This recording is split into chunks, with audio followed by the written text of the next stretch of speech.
My mom and dad separated when I was 6 and each went their separate ways. Of course, they had joint custody of me, but they both started new families. When I was 9, my mom married a man, let's call him Robert, who already had a daughter, let's call her Kira, who was 2 years older than me. My dad got engaged when I was 8 to a wonderful woman, let's call her Layla, who he married when I was 12. My relationship with Layla is beautiful. She has truly been a mother to me. She basically helped my dad raise me. She takes an interest in my life. She comfort me. She advise me. We have common interests and we do many activities together. She and I recently talked about the possibility of having her legally adopt me as soon as I come of age. Doing so now would be a bit messy legally because of my parents' joint custody. Because, for me, she is my real mother and I want it to be official. My relationship with my bio mother, on the other hand, is almost non-existent. Even though I was forced to spend specific days with her, we never managed to bond because she spent all her time giving attention and affection to Kira, who already have her own mother. Even when she tried to involve me in some activity, she always included Kira and we had to do only what Kira liked. At a certain point I started to decline her invitations and often asked if I could avoid going to her on the set days because I was almost always ignored or left aside and I preferred to stay at home with my father and Layla. My father always tried to understand me but he also had to honor the rules set by the judge. When I got more mature he admitted that he was afraid that my mother might make some mean move in court if he agreed to not let me go to her on the appointed days. Yeah, this is something my mother would do. After knowing this, I understood my father's reasons and I absolutely don't want to put him in trouble, so I didn't make such requests anymore and I respected my schedule. Now let's get to the point. In 2 weeks I will finally turn 18. I was lucky because my birthday falls on the days I have to stay with my dad. So he, Layla and I started planning my birthday a month ago. It will be nothing too crazy, just a party with family and friends at my favorite pizza place. A casual night where I just want to have fun with the people I care about and do what I like. The place also has karaoke and I love singing.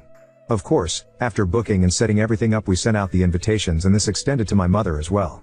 Honestly, I didn't really want her there, but then I thought that this would actually be the last time I was forced to be involved with her because, once I turn 18 I won't be forced to follow the judge's rules anymore. So we sent out the invitations 2 days ago and we already had almost all the answers, so we could organize the precise number to send to the pizza place. The only thing missing was my mother who saw the text and did not respond. I told my father that I would not insist and if she did not respond, then it meant she did not want to come and I was fine with that. I think my father was also a little relieved by the idea, even if he didn't say it openly but I could see it on his face. Anyway, the drama started this afternoon. My mother called me, very angry, accusing me of being childish and that I shouldn't have planned anything without telling her first. This left me a little confused and I reminded her that I always planned all my birthdays with Dad and Layla. Most of the time she didn't even remember, so complaining now was quite hypocritical. This made her even angrier and started attacking me because Kira had been crying ever since I sent the invitation to my mother because she had already planned a whole birthday party for me. And I was really speechless because the relationship between me and Kira is zero. She is the classic spoiled brat who always wants to be the center of attention and my mother has always supported this behavior of hers, making it worse, and clearly she and I have never gotten along. I just didn't understand why the hell Kira wanted to organize a birthday party for me. It didn't make sense. I asked her why she did it and especially why she did it without telling me. I mean, she didn't really think I wouldn't make any plans for my 18th birthday, right? It was ridiculous. My mother said it was supposed to be a surprise, and since I didn't tell her about my plans, she thought I didn't want to do anything for my birthday. And I mean, she could have asked? No? No. But here comes the worst part and, I admit, the one that made me lose my cool. My mother started listing all the things Kira had prepared for my party, maybe to rub in my face what I would have missed, and they were all Kira's favorite activities. Things that I didn't like. She had booked a fish restaurant for launch and I don't eat fish. Not because of some whim but because it makes me feel sick. Just smelling fish makes me feel nauseous. I'm not allergic, I had it checked, my body simply rejects it. She also booked an afternoon activity at a ranch near the city where my mother now live where you can ride horses and, well, I don't like it. I have nothing against horses in particular, but the idea of riding one or getting really close to an animal that big scares me. Then she thought about going back to my mom's house for a backyard barbecue for dinner and I just don't want to do that because I don't want to spend more time with my mom than I have to. My mother also said they had already sent out invitations to everyone and at that point I was really speechless but I had to ask her who she had sent them to because my friends, my dad and his family hadn't received anything. It turns out that at the party was mostly invited to Robert's family, my mom's family and Kira's friends. I mean, it was basically a party organized by Kira for herself but under the pretext that it was for my birthday. So, I didn't hold back anymore. I laughed in my mother's face and hung up the phone. It was all too ridiculous to be true, come on. My dad came to me a little while ago, saying that my mom called him mad because I laughed in her face when she told me about the party they had organized for me and he was very upset about it. He was starting to say that, despite all the feelings I had for my mom, They were trying to do a nice thing for once, but I stopped him right away and explained in details how the party had been organized, a detail that my mom apparently left out with him. His expression changed quickly. He just said, "I'm going to make a phone call," and I've been hearing him yelling at my mother for at least 20 minutes by now. Layla came to me after learning about the situation and said that as much as she could relate to me, I was a little rude to laugh in my mother's face and hang up without explaining. For her, I should have spoken out like an adult despite my feelings and sort things out in a civil and mature way. She wasn't angry, just a bit disappointed about how I acted. As soon as she left, I thought about my actions and maybe I was a little hasty, but I don't think talking to my mom about it would have helped, honestly. But maybe I could have handled it better? I'm starting to think I was a bit of an asshole in that moment. I mean, what did she, the bio mom, think was going to happen? You were going to grovel and accept the crumbs being thrown your way? Answer is, she wasn't thinking. She was just going along with Kira, same old, same old. The thing is, people like that just rely on people like you to just keep on keeping on, without any sort of pushback. And when the inevitable pushback happens, they can't handle it. Could you have been more polite?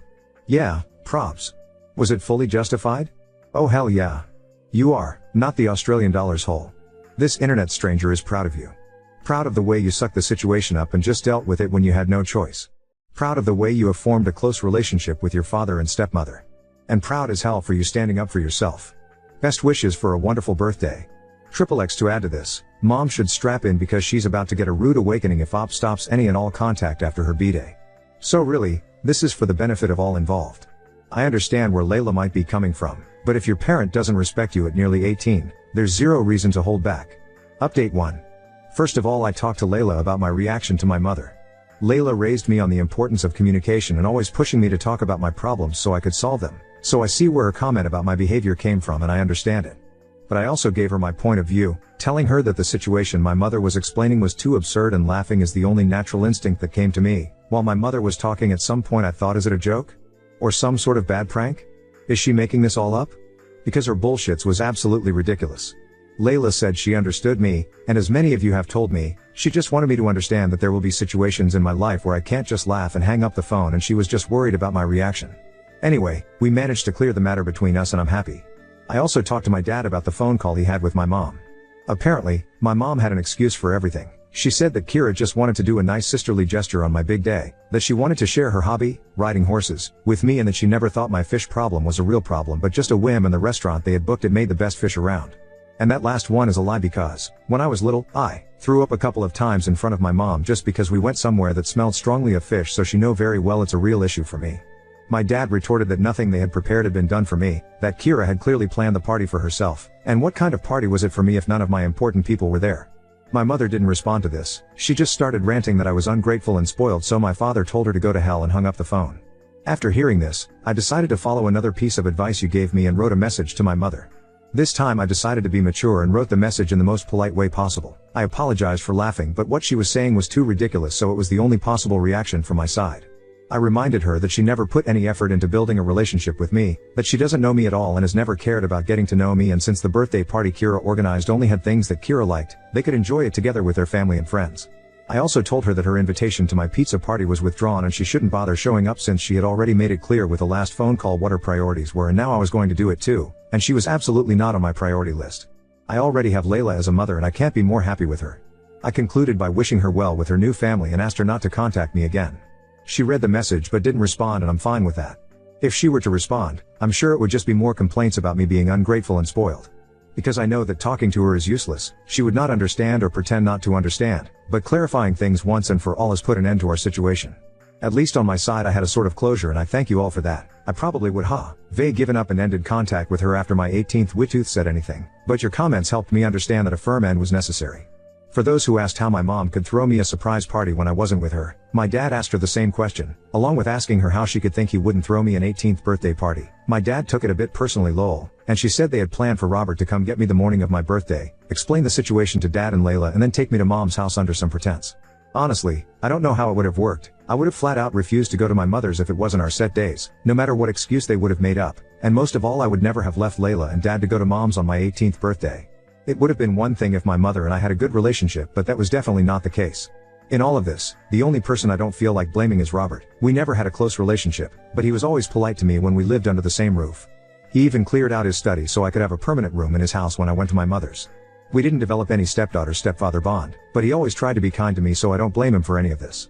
It's likely that he really thinks the party is for me. We don't know each other well enough for him to know my tastes unless my mother told him, which I highly doubt she did. Luckily, I didn't leave anything of mine at my mother's house either. All my things are here at my father's house permanently. Usually, I would pack my suitcase when I went to my mother's with the things I needed for those days and then bring them back when I went back to my father's. I never felt safe leaving anything to her because Robert's family and Kira's friends came over often and I didn't want to leave anything of mine out in the open to strangers. Well, that's it for now. I hope my mom respects my wish to go no contact and doesn't bother me anymore after that. I'd also like to bring up the adoption conversation with Layla after the holidays. She seemed really happy when we first talked about it. Thanks again everyone for your kind words and advice. Your insights have helped me better manage the situation. I can understand that I'm still a little immature, but I feel that this experience has helped me grow a little more and see the issue from other points of view. All the best for you, guys. I thought about it, but I don't have his number. We never felt the need to stay in touch as our interactions were mostly casual chit-chat and good morning/evening/goodbye. I don't have Kira's number either, so I think Robert and I already said goodbye for good the last time I left my mother's house.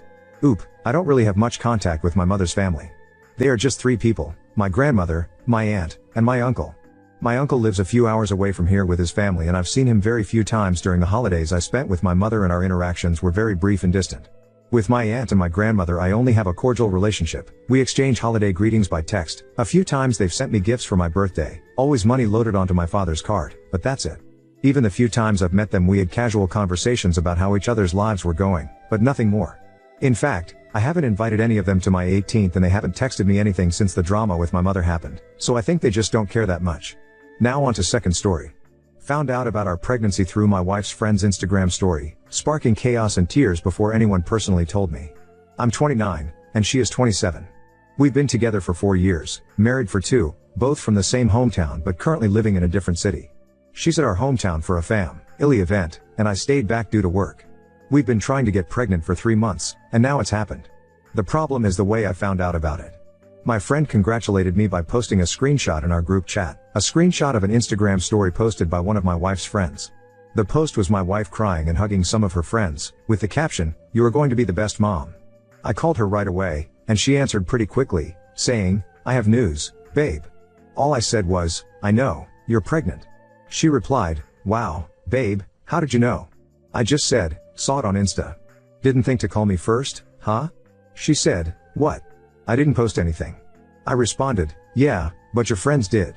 That's one way to find out I'm going to be a dad, thanks," and I hung up. I was furious. She kept calling me, and I didn't answer until my sister called shortly after. My sister asked me what was going on because she just arrived at my in-laws' house, and everyone was freaking out, fighting, and my wife was locked up in her room. I told her what happened, and she said, "There's no way she would do that." I replied, "Well, she did." My sister said she was going to find out what was going on. A little later, my sister called me back and explained everything. At that point, I'd calmed down, thinking it was just a crappy friend who decided to post without permission. But my sister filled me in on the details. My wife was late on her period and, while hanging out with a friend, they thought, "What if you're already pregnant?" So they bought a bunch of pregnancy tests, all of which came out positive. They freaked out, told her parents, and then texted some friends in town to come over. From the time she found out to the time her friend posted on Instagram, only 2 hours had passed. My wife told at least 10 people before telling me.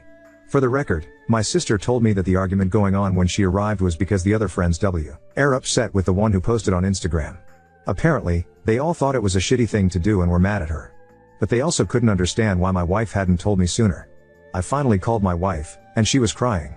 She apologized and said she'd been planning to surprise me, which was why she hadn't told me yet. I was skeptical and pointed out that if she'd really wanted to surprise me, she wouldn't have been ready to tell me right when I called. She went silent, and I told her I needed some time to think. She yelled, saying I couldn't just walk away and that we needed to talk about it. I replied, "Why do we need to talk? So you can lie again?" And I hung up. A ton of people have been messaging me, but I'm honestly exhausted. I don't know why, but this has drained me. I've cried randomly, which is unusual for me. I'm not a crier. This isn't supposed to be a huge deal, but it feels like I've been hit by a truck.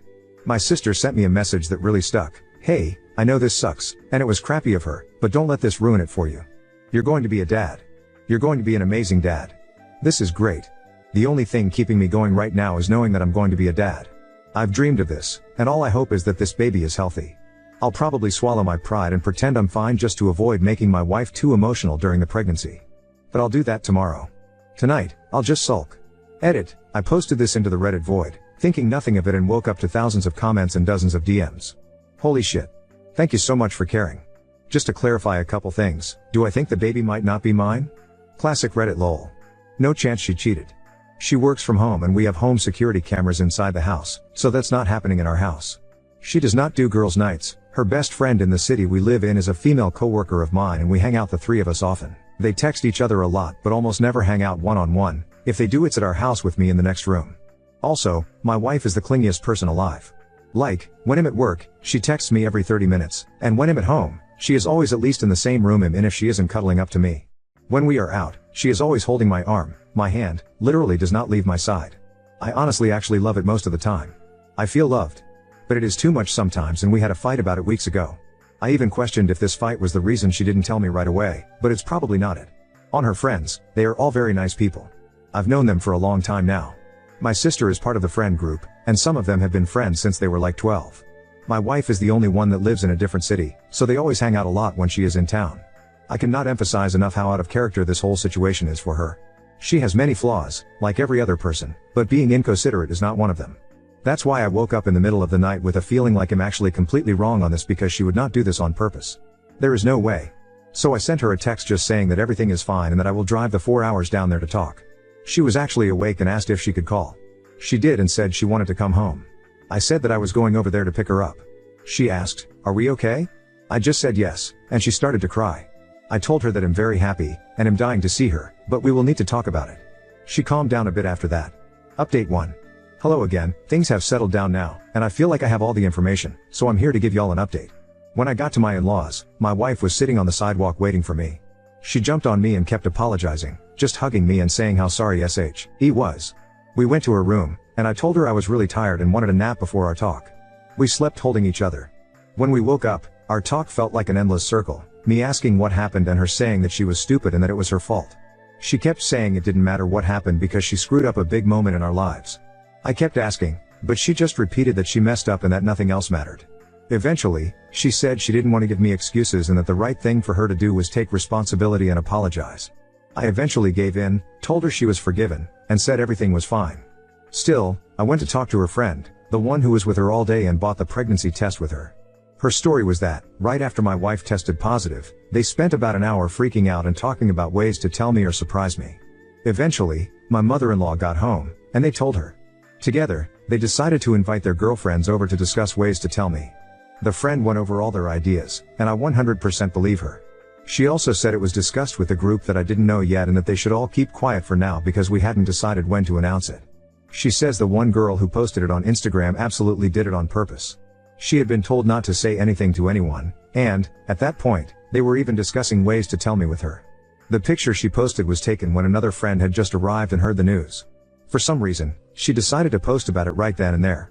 Apparently, when they confronted her, she initially claimed she didn't know she wasn't allowed to post it. She stuck to that lie for a while, but eventually, she just told everyone she didn't give a shit and left. She blocked everyone in the group, and we haven't heard from her since. No one knows why she did it. They don't know if she's jealous of my wife or something else. At this point, we don't care. She's blocked on our end too, and we want no contact with her. My sister later confirmed the friend's story. When she first called me with details, she was under the impression my wife had just told everyone and forgot to tell me. But after talking to other friends and my mother-in-law, she told me basically the same story. I was also told by the friend I spoke to, my mother-in-law, and another friend that when I called my wife, she basically said, "Screw it, I'm telling him right now," and was super excited to do it. Me and my wife talked again during our trip back home, now with me having most of the details, and she told her side, basically identical to what my sister and the friend told me. She was again very apologetic and kept saying that I'm her number one priority, and that this was one of the dumbest things she has ever done. We have a couples counseling appointment next week at her insistence. I honestly don't think it's necessary, but she believes I need a space to fully express my feelings. She's worried I forgave her too fast and that I'm bottling everything up. Honestly, her concern about my feelings is already enough for me to forgive her and chalk this up as a one-time thing. We also had our first appointment with an obstetrician, first because it's obviously the right thing to do, but also because many people warned me about the risks of miscarriages in early pregnancy. My wife's last period was about 6 weeks ago, and the doctor said it was a bit early for an appointment. Still, they ran a bunch of tests and confirmed my wife is indeed pregnant. So far, everything looks fine.